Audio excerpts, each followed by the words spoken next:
Good evening, ladies and gentlemen. I'd like to welcome you to yet another investor update. I'm your host, Dan Theok, Senior Vice President of Investment Banking here at Mayberry Investments Limited.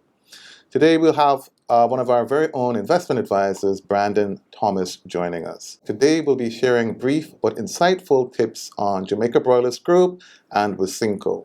Be sure to stick around to the end of the program, where Brandon will also be sharing some invaluable investors' tips from our Investors Corner. Before we get started, I'd like to take this moment to remind you that if you're looking to expand your portfolio or embark on your very first investment journey, Mayberry can place you on track to financial freedom. Follow us on social media to learn more. Now let's get right into the presentations on Jamaica Broilers and Wisynco. First up, Wisynco, which will be presented by Brandon. Hello everyone, so let's get right into the presentation. So with Wisynco, we know that that's a manufacturing and distribution company, a very massive one in the local space. And you know, the popular brands that everybody knows is water, Cran Water, the bigger beverages, and also Boom. And also, you know, Wisynco has had, you know, stakes in a couple of entities such as Tradewinds, which does True Juice, True Milk. You know, shout out to their oat milk, which is very delicious, by the way. Also, JP Snacks, they have a 15% stake in JP Snacks, where they distribute, you know, the St. Mary's brand, etc. And they also have a partnership with Worthy Park, where they're an exclusive distributor for their rums. And we know Wisynco distributes a plethora of other type of products, such as Coca-Cola, the Snicker brands, etc. and etc. I could go on and on. But let's get right into the numbers. So for the 6 months ended December 2021, we see revenues of $18.7 billion. That, you know, Dan, is a record for them in the last 6 months, which is impressive because we know in the September quarter that was, you know, marred with lockdowns and curfews, and they still managed to do record revenues at the time. And then fast forward to the December quarter, they put out another record revenue quarter. Also, we see where their operating profit is $2.53 billion. Their net profit for the 6 months period is $2.13 billion. And also that works out to an earning per share of 57 cents. We see total assets totaling $23.95 billion. And according to prices currently, that gives us a PE ratio of roughly 19.9 times. We see where, despite Wisynco, who benefits so much from tourism, the restaurant business, the schools being open, entertainment being open, despite all of that, they were able to put out good performances, and a lot of that was due to their exports. Their exports sales rose 103%, and you know, looking forward to when we go back to normal, when we see tourism coming back, face-to-face school returning, the entertainment industry about to return in full swing, we can look forward to very, very good results from Wisynco. Moving on, we see the slide where we're seeing the quarterly profits. We see there's a very steady rise in the last year, from Q2 of 2021 all the way up to Q2 of 2022. We see a steady rise, almost a step-by-step rise, where the profits are going up and up, margins are increasing, and that speaks very well to Wisynco's performance in the future. So according to management, we have seen a continued recovery in our revenues, with all channels increasing at vibrant levels. Exports for the quarter are up 103% when compared to the same quarter of the previous year. Our increased efforts and focus have resulted in improved results in this area, and we have noticed wider consumer acceptance of our products in these important export markets.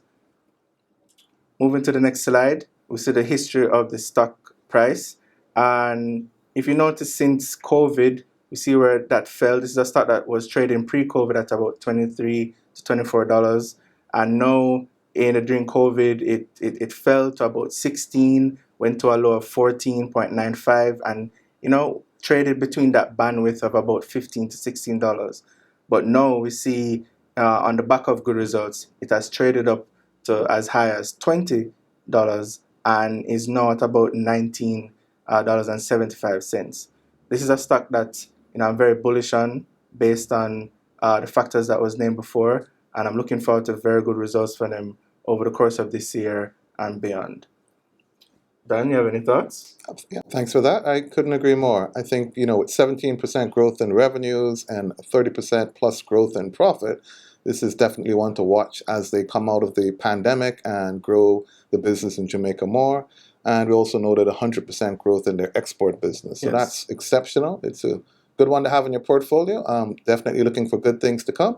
It's trading a little rich right now at 20 times PE, but they're definitely going to grow into that. Yeah. And I expect the profitability to really improve significantly over the next 3 quarters, as we saw in their quarterly performance, Yes. that step performance. Well, thanks for that. Really appreciate that. Next up, folks, we're going to look at Jamaica Broilers Group. Good deal. This is one of our favorites, Jamaica Broilers, a great company. We all know what they do. We think of them as a chicken company. They're really big, not only in Jamaica, but in the export business. And what's really good is we see sales growing for the 9-month period ended January. We see sales growing by 33% to $55 billion. And what's really impressive about that is the growth that's happening overseas, where we see most of the growth actually happening in North America, because we've had some challenges in Jamaica, and that is really impressive to see. Gross profit margins under a little bit of pressure. So despite the 33% growth in revenues, we see gross profit only growing by 15%, which implies that the gross profit margins coming under a little pressure, falling from 25% to about 21%. And that's really because of the increase in grain cost and transportation costs, and with them not yet taking a price adjustment, particularly in Jamaica. But despite that, we see the operating profit of the business growing by 16%, and the final net profit attributable to shareholders growing by 9% to $2 billion. As a result, their EPS grows to $1.71, so that's about 14% growth in the EPS. And we see the PE ratio trading at a lean 12.5 times. So from my point of view, with the continuous growth in sales, the fact that they've doubled their profits in the US, and the US profitability now drives about 45% of the profit of the business. As we come out of the pandemic, we expect to see sales growing in Jamaica. There may be some price adjustments to come, which I think is fair. It's obvious to me that this stock will trade up to 14 to 15 times as the year goes on. So I'm expecting a 20 to 25% increase in the share price. Share price today at 27, I think is relatively low to the history of the stock. They've grown the assets by 18% to $55 billion. So we see a constant reinvestment in expanding the operations, and that's paying off fruits by virtue of their export business now making up 45% of the profitability of the total group, which is really impressive. Their performance in North America has been exceptional, with 50% growth in the sales in North America. Next slide, we sort of look at the performance. And again, through COVID, they've definitely had their hiccups, and we've seen that. But you can see this quarter, really strong performance, and I expect that growth to continue again, as Brandon spoke to the opening up of the economy. JBG was affected by the tourism sector, generally by what's happening, the lockdowns, and that's why the Jamaica segment didn't grow as much as the US segment. So we're really expecting great growth going forward from this one. On the next slide, you'll see how the stock has traded down in recent times, and that's why the PE is down to 12.5 times. But I can assure you folks, we are through the worst of it. I think the next 2 to 3 quarters will be impressive, and this stock price will certainly rebound, and I expect to see it back up at $36, $37, the high that we saw about a year ago, within the next 3 to 4 months. Certainly the next 2 quarters performance, I think, will be exceptional, and we will see JBG back on top. So that's our view on JBG. Brandon, what do you think? I couldn't agree more. The growth in Jamaica is there to be had. There's some underrated channels that people don't really speak about, like schools reopening, all those canteens selling the cooked lunches, tourism coming back, restaurants opening later. That's all will bode well for JBG. Also, the US vertical that they have set up now, the USA is 100 times the size of Jamaica, so the potential there is limitless. So I do expect big things coming from JBG this year. Thanks for that. And that's why we love JBG here at Mayberry, and I hope you appreciate the insights. Okay, moving along, I want to go to our special segment on our Investors Corner, where Brandon will bring you some insights from his perspective. Thanks, Dan. So my investor tip this week is to make investing your lifestyle. So, I have a story, Dan, where a friend of mine said that their mother invested into NCB in the 90s, and she never touched it. She never invested more. And yes, she would have experienced great returns, but imagine if she continued to invest and to continue to pump cash into that vehicle. So making investing your lifestyle doesn't necessarily mean that you're watching the stock market every single day, but I want you to set goals, realistic goals. I want you to invest consistently, and I want you to assess and reassess your positions to see if these are still the best vehicles for you moving forward. So that's my investor tip.